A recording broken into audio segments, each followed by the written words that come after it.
Okay, I want to show you how to join the Project Looking Ahead classroom. What you need to do is you need to go to your Skype. This one we're doing Skype for a classroom. You may be like me and have a shortcut on your desktop. If not, you can go to your Windows Start, click on that. You have to find the line here and scroll down to the S for Skype, and then you want to enter into the program.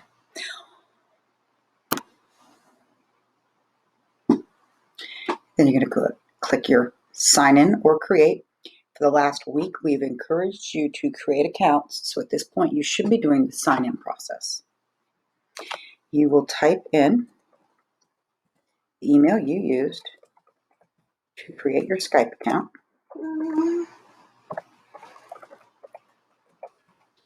Click next. Go ahead and put in your password and sign in.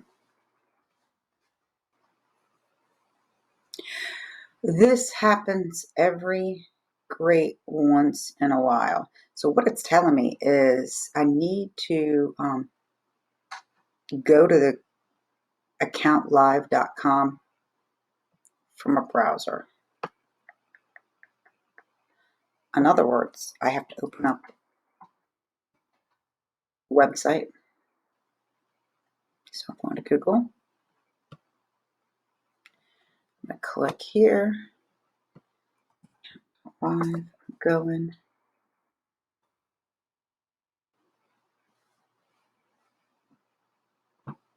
And I'm going to hit sign in.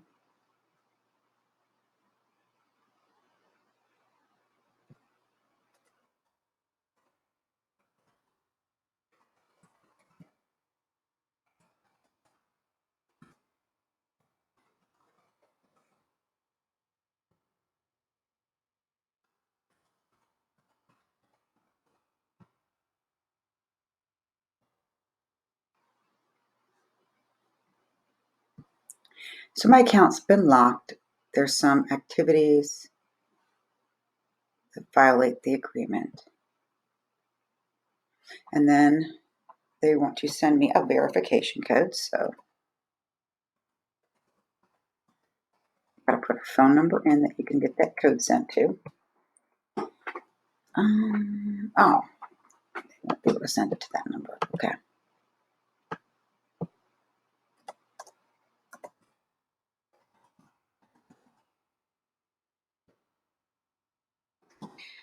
All right, let me get that code. I'll be right back.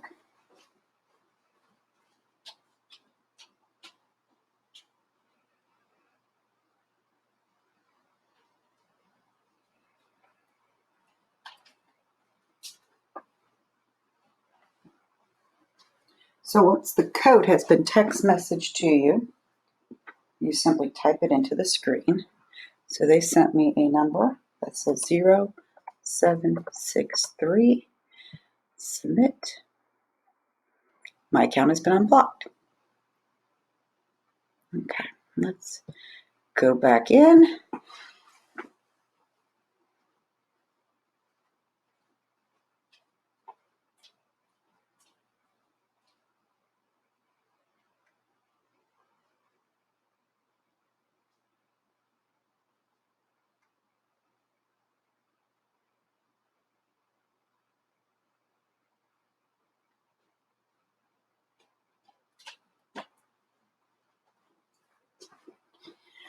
Okay.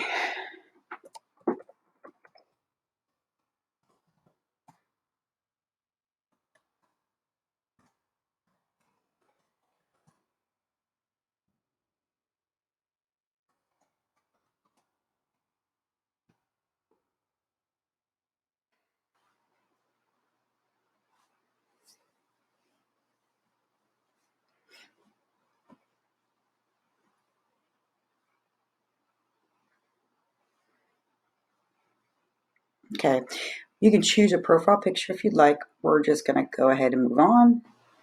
We can test our microphone. We can see that's working. We can adjust the sound on our speakers. I probably want it up about as loud as you can get it. Continue. And now it's going to pop the camera up. And I want to adjust it so that everything looks okay. And let me put more light on.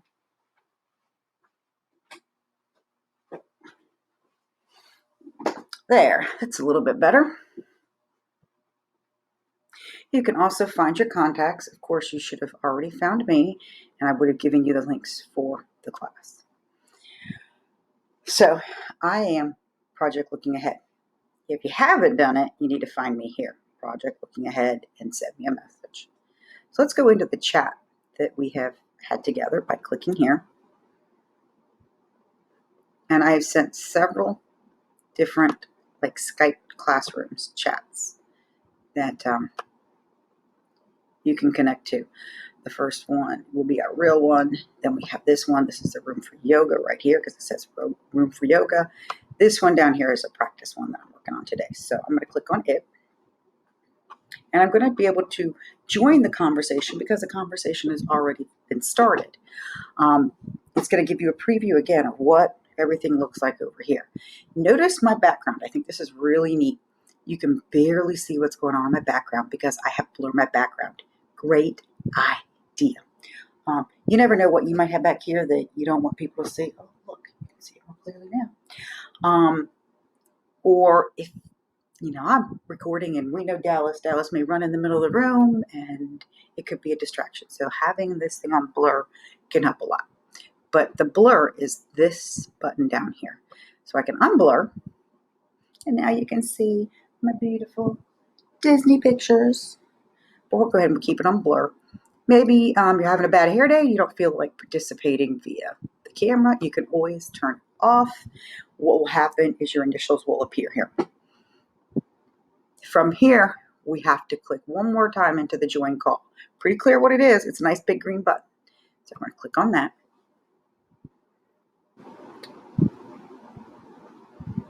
Okay, and we currently have a discussion already going on amongst Squirtle the Turtle and my grandkids. Now, notice I can see myself right here. That's very important so you know what you're projecting, what it looks like for yourself. We can start recording. We really don't want to do that. There are different things like I'll probably record that we can get shared with the group for people that aren't here. You can actually have little chat sessions over to the side, but that's a lot to multitask into, so I wouldn't recommend that. But if you notice things, activities, bubbles going on, maybe somebody's trying to contact you, so you can always check it out. It's kind of neat. You can react to different things that you see going on. That's kind of nice. And this is very important. Let's say you're having technical difficulties and I need to see what's going on your computer, or it's your day to present something. So what you would do is you would go to share screen, and I have the opportunity to share what I'm seeing. So I can go start share, and then I can, thought I started my share.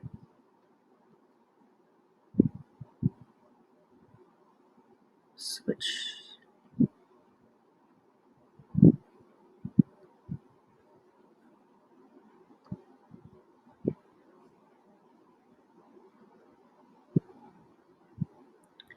Okay. Not sure if that did what I wanted to do. Sorry, guys.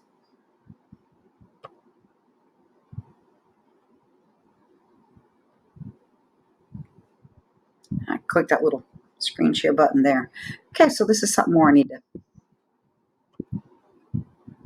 to work on.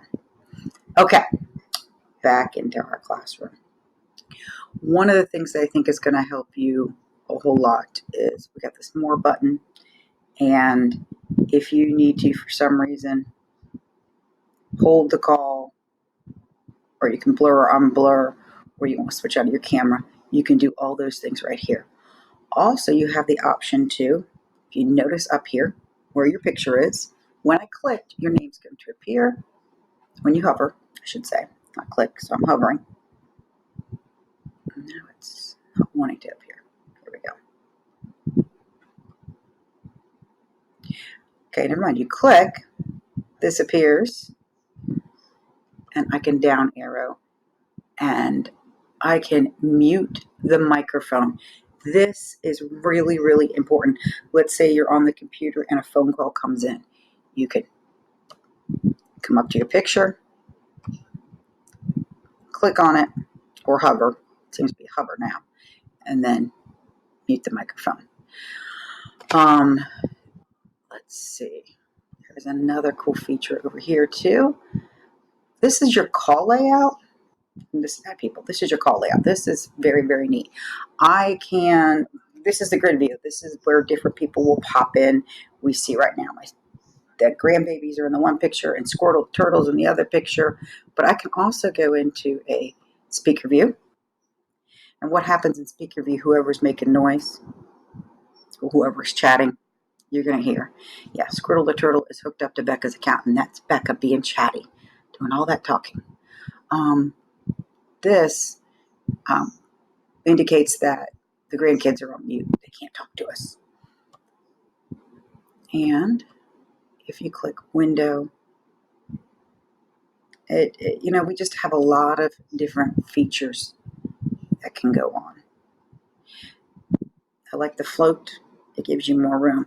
But I do want to just share with you guys one thing that happens, because if you have background noise, it does come across loud and clear. When we were working with Miss Allison, I did like using this layout, this speaker view, because she was talking and speaking, and she was able to dominate my screen to follow along because she was on the really large. If it was like this, which I did for quite a while, I was following different students, and I had Miss Allison real small on my screen. So I think probably the best view for you guys to do is to come up there and find that speaker view. But you need to be aware of this. Let me show you.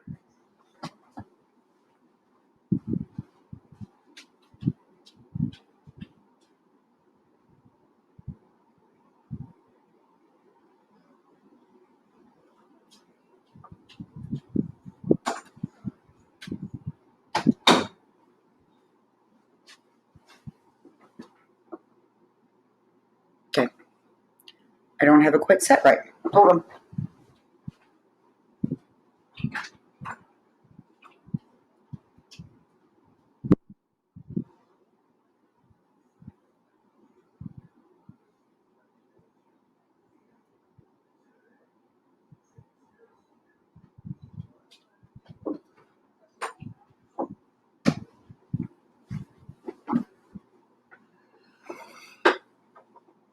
Well, what I was trying to demonstrate was Squirtle the Turtle was in there watching the news. And if you have that kind of background noise, we're hearing the news as well. And we would see this screen more often with the person that is making the noise. Even if it's not them speaking, it's their background noise. It's their dogs barking, or it's a phone call that they're on, or it's the news. So you need to try to find a quiet area so we can all enjoy this together. But these are your basics to doing the Skype. And when you are ready to end your Skype, it's pretty easy. You see this little red button right here that says end call? That's exactly what you need to do. So you click that and you say goodbye. Now, I do also want to recommend that you interact, search for the students within our group, interact with everybody, practice doing the Skype amongst yourself so that you are more comfortable for during group time.